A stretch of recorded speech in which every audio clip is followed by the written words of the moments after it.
अस्सलाम वालेकुम। जहाज़ेब अब्बासी एक नए प्रोग्राम के साथ हाजिर है। जस्टिस मंसूर अली शाह सीनियर जज ऑफ सुप्रीम कोर्ट, उनके मुतालबा मान लिया है chief justice of Pakistan Yahya Afridi ने, और जस्टिस मुनीब अख्तर जजेस कमेटी में वापस आ गए हैं। नोटिफिकेशन इस मामले पे जारी हुआ है, इसका इम्पेक्ट क्या पड़ेगा और ये जो प्रैक्टिस एंड प्रोसीजर कमेटी है इसके पास केसेस कौन कौन से आएंगे, इसके ऊपर डिबेट करते हैं। तफसीलात में जाने से पहले एक आपसे रिक्वेस्ट है, चैनल सब्सक्राइब कर लें ताकि नई आने वाली वीडियो या अपडेट आपको बर वक्त मिल सके।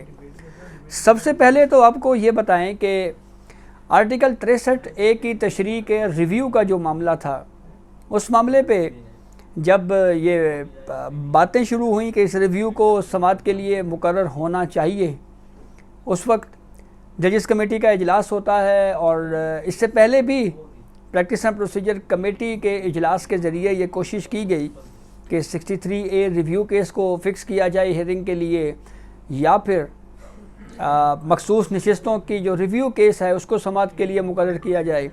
कभी अदालती छुट्टियां हो जाती और कभी कोई और वजूहात बताई जाती और फिर उसकी वजह से ये मामला डिले होता गया।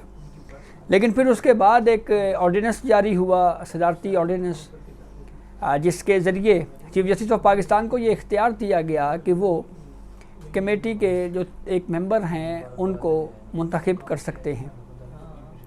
इसके बाद जस्टिस अमीनुद्दीन खान साहब को उस जजेस कमेटी का जब हिस्सा बनाया गया तो उस पर इजलास बुलाया गया। सबसे पहले जस्टिस मंसूर अली शाह की जानिब से एक तहरीरी ख़त सामने आया और उसमें इख्तिलाफ़ किया गया। इख्तिलाफ़ ये था कि या प्रैक्टिस एंड प्रोसीजर कमेटी के हवाले से जो ऑर्डिनेंस जारी हुआ है जिसमें तीसरे जज की नामजदगी के लिए ये इख्तियार चीफ जस्टिस ऑफ पाकिस्तान को दिया गया है, या इस तरमीमी ऑर्डिनेंस को अदालती साइड के ऊपर सुनकर फ़ैसला किया जाए या इंतज़ामी साइड के ऊपर फुल कोर्ट तश्कील देकर इसको तय किया जाए।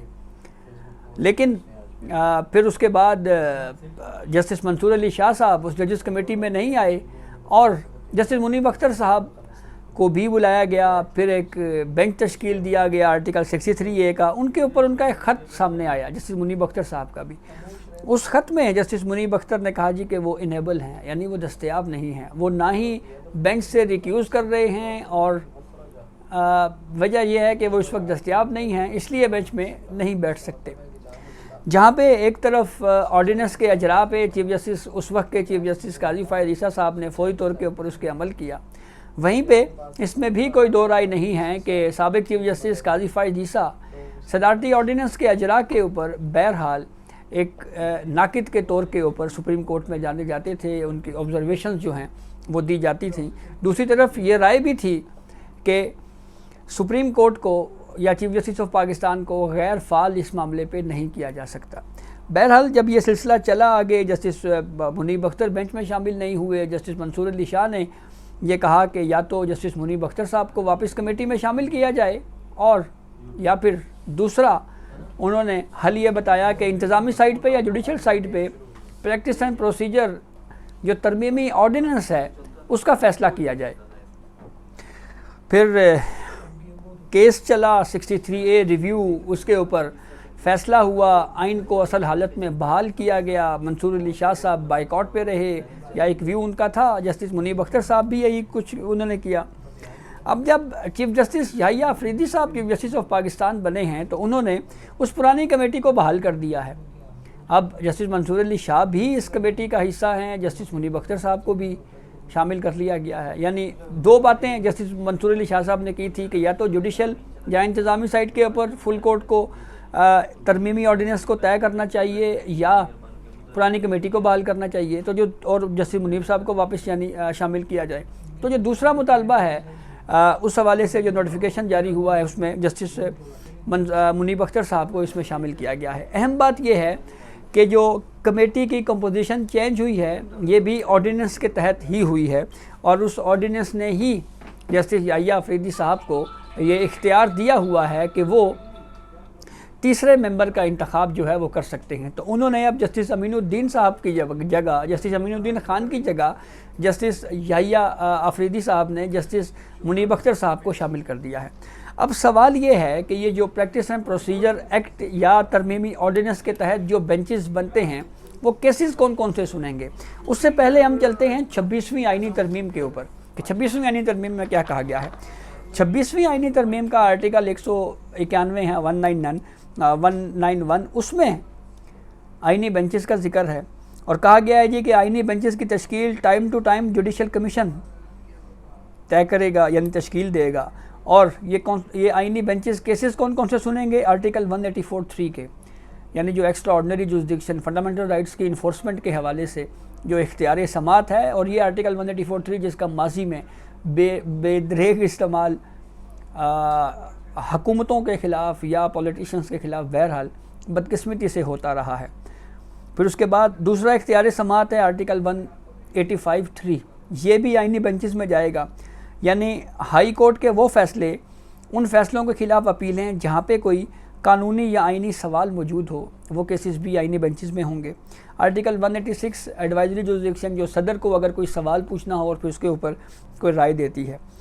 5 मेंबर ये आईनी बेंच होगा और कमेटी जो है वो उस हवाले से बेंचेस जो है वो तश्कील के हवाले से है कि वो 3 सीनियर जो मेंबर होंगे इस आईनी बेंचेस में से, वो कमेटी जो है या जो आईनी बेंचेस हैं वो तश्कील देंगे। इसमें एक जो सबसे सीनियर जज हैं वो तो ऑब्वियसली सरबराह होंगे और फिर जो 2 नेक्स्ट मोस्ट सीनियर जजेस हैं वो इस जजेस कमेटी में होंगे।